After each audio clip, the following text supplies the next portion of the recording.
تو بعض اوقات یہ کسی کے دل میں خیال آتا ہے کہ بھئی اللہ میاں نے شیطان پیدا ہی کیوں کر دیا خواہ یہ ہمیں پریشان کرتا ہے، ہمیں غلط راستے پر ڈالتا ہے اور ہم سے گناہ کروا لیتا ہے، اللہ میاں نے کیوں پیدا کیا شیطان؟ یہ بعض اوقات یہ فضول بات دل میں لوگوں کے آنے لگتی ہے۔ تو بھائی اللہ تبارک و تعالیٰ نے دنیا میں بھیجا ہی کیوں؟ بھیجا تو اسی لیے، اور فرشتوں سے بڑھ کر تمہیں ذمہ داری دے دی، وہ کیوں؟ اس واسطے کہ تمہیں آزمانا تھا، تمہارا امتحان کرنا تھا۔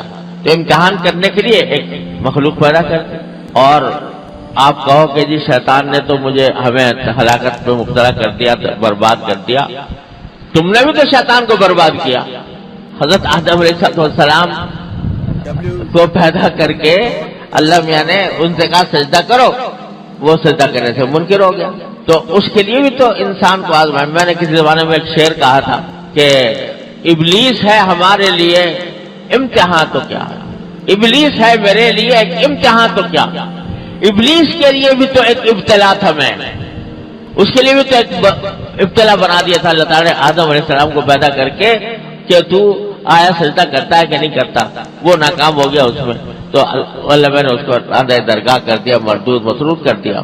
لیکن بہرحال یہ اس لیے ہے تاکہ اگر تمہارے لیے سارے وہی راستے کھلے ہوتے، نیکی ہی کے راستے، اور بدی کے راستے بند ہوتے، بدی کی طرف بڑھانے والا کوئی نہ ہوتا اور صرف نیکی کی طرف بلانے والے ہوتے، یہ آزمائش کیا ہوتی؟ پھر تم کو جو فرشتوں کے اوپر فضیلت دی جا رہی ہے اور اللہ تبارک و تعالیٰ تمہیں فرشتوں سے آگے مقام دے رہے ہیں، اس کے تم مستعد کیسے ہوتے؟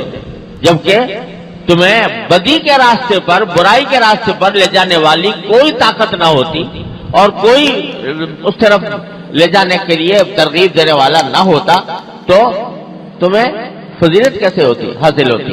امتحان کیسے ہوتا اور امتحان کے بعد فضیلت کیسے حاصل ہوتی؟ اس لیے پیدا کیا اللہ تعالیٰ نے۔ لیکن ساتھ ہی فرما دیا کہ ارے بھائی یہ پیدا ضرور کر رہے ہیں، یہ تمہارے لیے ایک آزمائش ضرور ہے، لیکن قید شیطان کان ضعیفا، اس کا مکر جو ہے کمزور ہے، جو آگے اس کے ڈٹ جائے تو یہ اس کے آگے ہتھیار بھی ڈال دیتا ہے۔ کمینہ دشمن ہوتا ہے نا، کمینہ، وہ ایسا ہوتا ہے کہ اگر کمزور آدمی ہے دشمن، کمینے دشمن کا چڑھ جائے گا اس کے اوپر، اس کو گرا دے گا، اس کو ڈھا دے گا، اس کے اوپر سوار ہو جائے گا۔ اور اگر کوئی تکڑا مل گیا مقابلے پر، کمینے دشمن کے مقابلے پر کوئی تکڑا آ گیا جو ڈٹ گیا اس کے سامنے، تو وہ چھوئی موئی ہو جاتا ہے اس کے آگے۔ وہ متنبی نے مشہور شعر ہے اس کا کہ اذا انت اکرمت الکریم ملکتہ وان انت اکرمت اللئیم تمردا، اگر شریف آدمی کا اکرام کرو گے تو تم اس کے مالک بن جاؤ گے، وہ تمہارا غلام ہو جائے گا۔